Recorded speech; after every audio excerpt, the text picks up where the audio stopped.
Hey everybody, Samantha here at the Fields Homestead.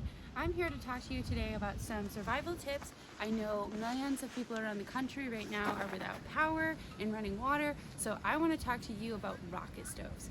So this rocket stove right here, it's obviously buried in snow, but I've dug it out a little bit.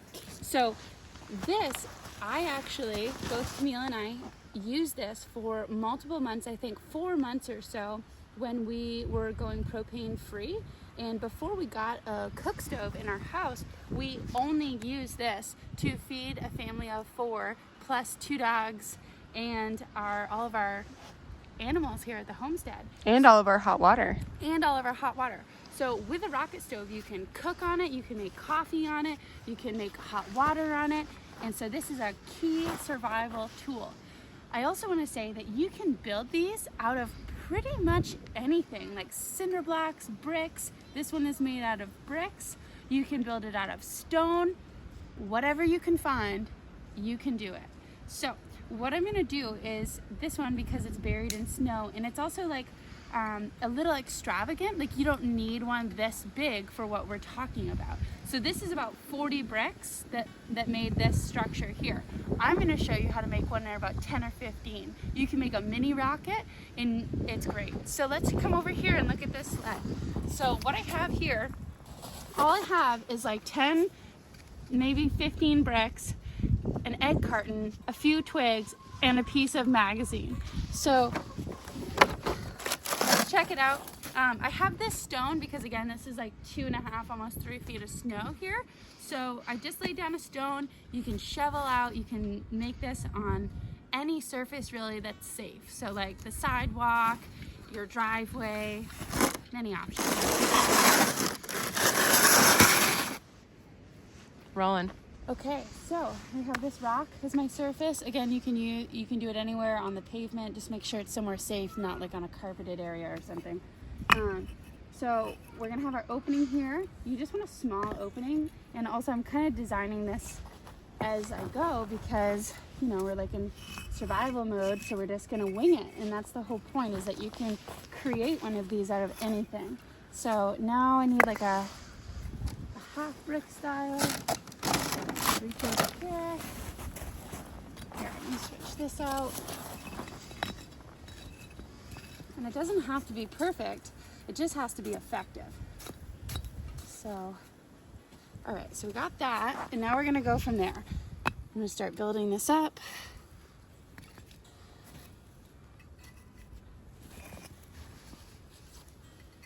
And because I'm not working with a lot of materials, we're gonna come in here, we're gonna do like this. And you know what? That is good enough. So now we kind of have this shape you can see coming together here. I think I don't even need that many bricks. I'm gonna make it a little smaller, and then I'm gonna build it up.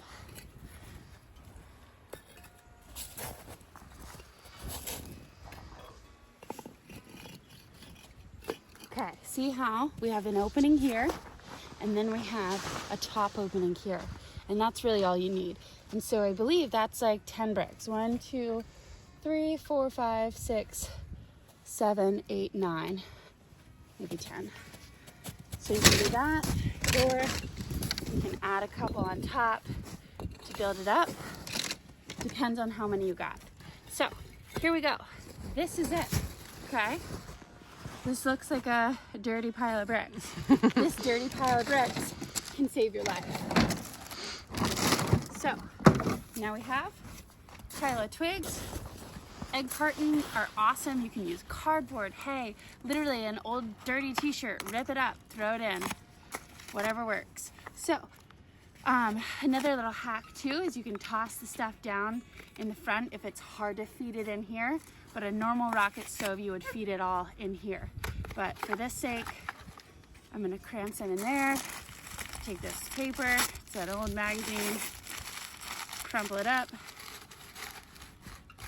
toss her in, okay? And then as this gets started, that's when you're gonna wanna put the sticks in. So you can put some sticks in to start.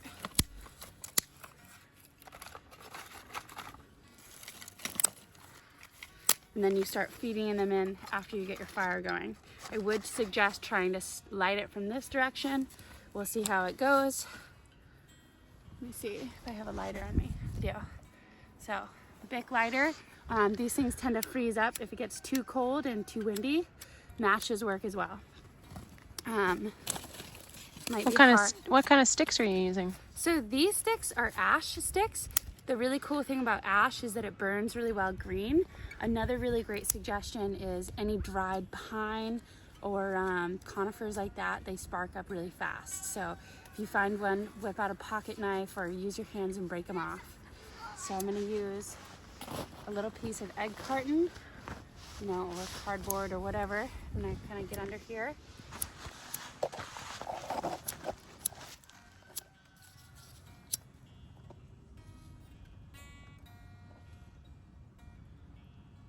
Okay, so this is starting to catch.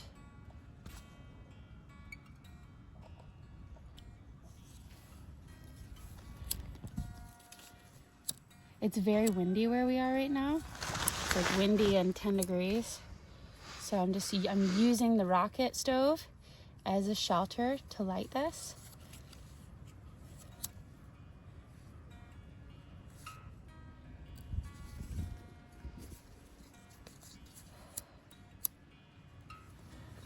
So I'm actually gonna take this off. I'm gonna light this right here because I can. Okay, so we have a flame started. I'm gonna take some of this paper. That seems to be lighting more because I'm in the wind. Put this back.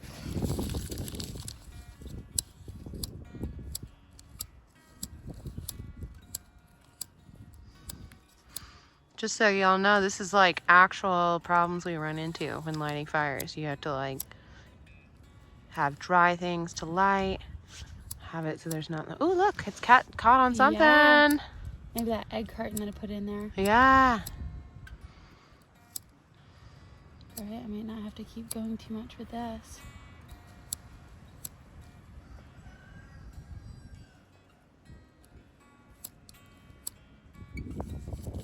So luckily the wind is doing the work for me. Sometimes what you have to do is you have to blow on this to get it going, or use like cardboard, because you want that airflow. Okay, here we go. Flame here. So real quickly, the whole design of a rocket stove is that you want to build whatever you're using for materials, you want to build it up and you want to have a small entrance here so you can feed in small twigs. This is not something that takes logs or things like that. It literally runs on twigs and debris for the most part. So you put them in here. If you're having a hard time lighting it or getting it started, you want to blow in here and get the oxygen going. And this is it. It's 10 degrees out and now I got warm hands and soon warm water if I wanted.